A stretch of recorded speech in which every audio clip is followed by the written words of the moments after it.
तो एक उसका पुत्र हुआ, छोटा सा जन्म हुआ, उसका लालन पोषण करने लगी। उसकी माँ जो थी वो थी कानी, उसकी एक आंख फूटी हुई थी। जब माँ की आंख फूटी हुई थी तो लोग उसको कानी कहते। कानी उसके बेटे को भी चलाते, कानी का बेटा आ गया, कानी का बेटा आ गया, इसको हम साथ में नहीं खिलाएंगे, इससे बोलेंगे नहीं। तो कानी कानी कह के चलाने लगे। जब बेटा बड़ा हुआ तो माता पहले एक घर में काम करती थी, एक घर में बर्तन मांजती थी, एक घर में कपड़े धोती थी, सभी कार्य करती थी। जब बेटा बड़ा हुआ, पढ़ाई में अधिक खर्चा आने लगा, 2 जगह काम करना चालू कर दिया और 12वीं में पहुंच गया तो और 3 घर में काम करना चालू कर दिया। जब डोनेशन लगने लगा तो उसने 20 घर की काम धाम करना चालू कर दिया। सुबह से निकले, रात में आए और थोड़ा बहुत सोए, खाना वाना बनाए बच्चे के लिए, सुबह बना के जाए, पूरे दिन काम में लगी रही। जब बेटा की पूरी पढ़ाई हुई, बेटा बन गया कलेक्टर। बेटा क्या बन गया? कलेक्टर। जब बेटा कलेक्टर बन गया तो बड़े बड़े लोग उसके यहाँ आने लगे, सरकारी क्वार्टर्स लगे, खुद का घर बना लिया।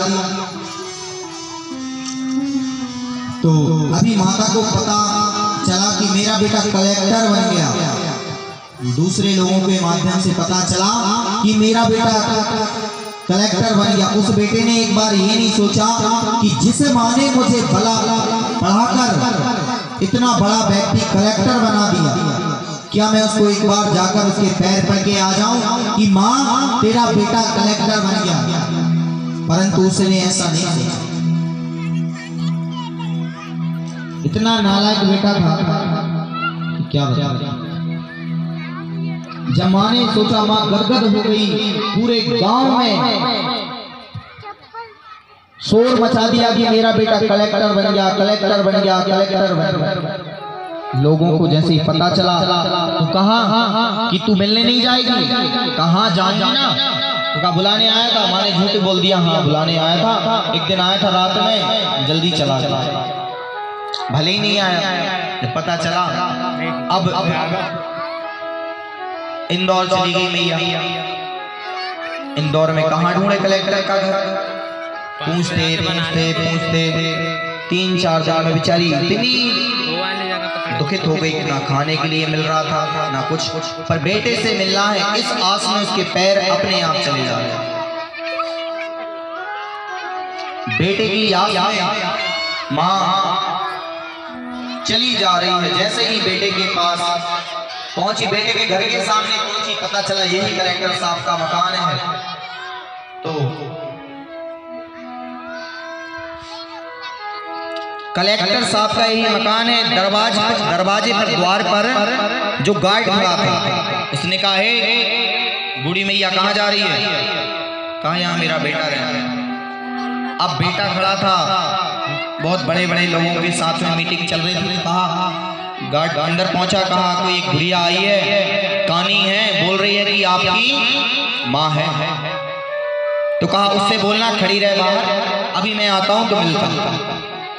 सुबह से 10 बजे से शाम के 8 बजे कलेक्टर लुका छुपा बाहर आया। अरे तू यहाँ क्या करने आई है? मैं पैसे भेजता हूं ना तुझे। कहीं की कानी हृदय टूट गया, अपार दुख हुआ।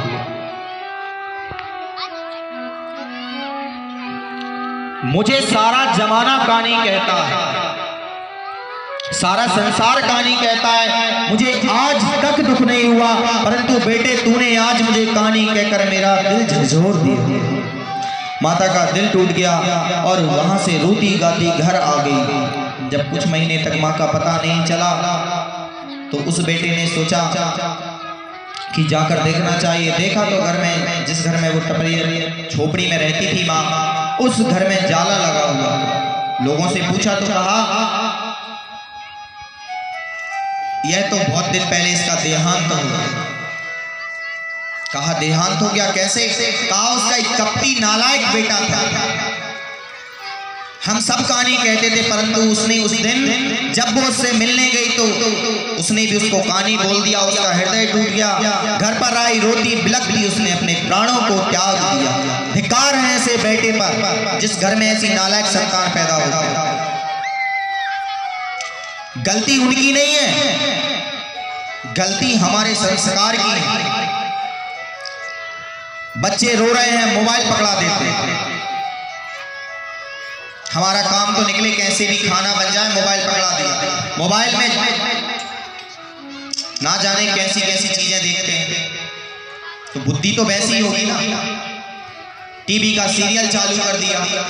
लड़ाई झगड़े घर में क्यों हो रहे हैं? हम नाटक देख रहे हैं, लड़ाई झगड़े इत्यादि वाले, तो घर में तो होंगे, गंदे विचार आएंगे। हम जितना ज्यादा ये डिजिटल समय में आ रहा है ना, ये नया समय, अपने संस्कारों को, अपने विचारों को नष्ट करते जा रहे हैं। हमारे बच्चे जब हमारे गुरुजनों के पैर पड़ते हैं ना, हमारे पैर पड़ते तो हमको तो बहुत दुख होता है। इससे अच्छा तो पढ़ो ही मत। कहाँ के पैर पड़ते हैं? जांग के पैर पड़ रहे हैं आजकल। झुकने में ऐसा लगता है कि कमर ना टूट जाए, क्योंकि हम संस्कार ही नहीं दे रहे। जब हम बच्चों को बताएंगे कि बुजुर्गों के पैर पड़े जाते हैं, गुरुजन इत्यादि आए इनके पैर पड़े जाते हैं, हमारा मस्तक जब तक उनके चरण में ना लगे, अंगूठे में ना लगे, तब तक हमारा भाग्योदय नहीं हो सकता। कितनी भी डिग्री हासिल कर लो, कहीं ना कहीं जाके आगे अंत में फेल हो जाओगे। या तो जिंदगी की लड़ाई में फेल हो जाओगे, या कहीं ना कहीं जाकर आप फेल हो जाओगे। जब हम संस्कार ही नहीं दे रहे, आज हम अपने माता पिता को छोड़कर स्वतंत्र होना चाह रहे हैं, अकेले जाकर सिटी में किराए का मकान लेकर रह रहे हैं। अब जैसे भी आते हैं सिटी में रहने के लिए, जो भी है समस्याएं रहती हैं, किसी की नहीं भी रहती तो आ जाते हैं माता पिता को छोड़।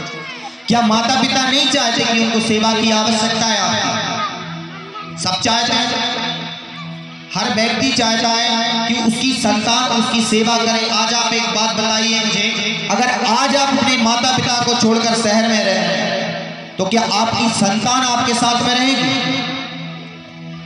एक माताजी थी, ट्रेन में जा रही थी, तो देखा कि एक बच्ची मोबाइल चला रही थी, एक पुस्तक पढ़ रही थी। तो कुछ लोगों ने पूछा कि आपकी बच्ची मोबाइल क्यों चला रही है? तो एक चौथा व्यक्ति बोलता है, जाहिर सी बात है महाराज कि ये मोबाइल चला रही है तो बच्ची मोबाइल चला रही है, और इनकी मैया पुस्तक पढ़ रही है, वे पुस्तक पढ़ रही है। हम जैसा करेंगे वैसा ही होगा, ये आप समझ लेना, लिख लीजिए। संस्कार कितने भी अच्छे दे देना, अगर हमने बच्चों को जो शिक्षा देनी चाहिए वो नहीं दिया। पहले के संस्कार होते थे, प्रातः काल उठ के रघुनाथा, मात पिता गुरु ना वही माता। प्रातः काल उठ के रघुनाथा, मात पिता गुरु ना वही माता। प्रातः काल उठ के रघुनाथा, मात पिता गुरु ना वही माता। प्रातः काल उठ के रघुनाथा, मात पिता गुरु ना वही माता। प्रातः काल उठ के रघुनाथा, मात पिता गुरु ना वही माता। प्रातः काल उठ के रघुनाथा, मात पिता गुरु ना वही माता। प्रातः काल उठ के रघुनाथा, मात पिता गुरु ना वही माता। प्रातः काल उठ के रघुनाथा, मात पिता गुरु ना वही माता। पहले हम प्रातः उठते थे, माता पिता को प्रणाम करते थे, गुरुजनों को प्रणाम करते थे, राजा रामचंद्र भगवान, तभी तो मर्यादा पुरुषोत्तम थे। पर आज